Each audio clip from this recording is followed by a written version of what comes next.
In this TeamWork 5 employee tutorial, I'm going to show you how to accept your shifts from your schedule. To do that, go to the top menu bar and click on Schedule.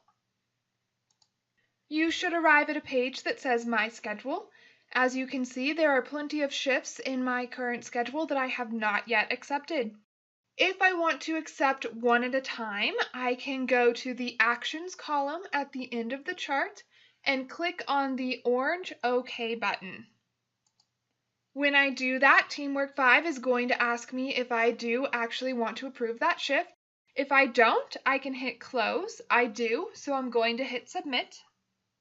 And now that shift has been accepted and it has a green OK next to it that indicates the shift has been accepted. If all of the shifts look good, I can go to the bottom of the chart and select Approve All.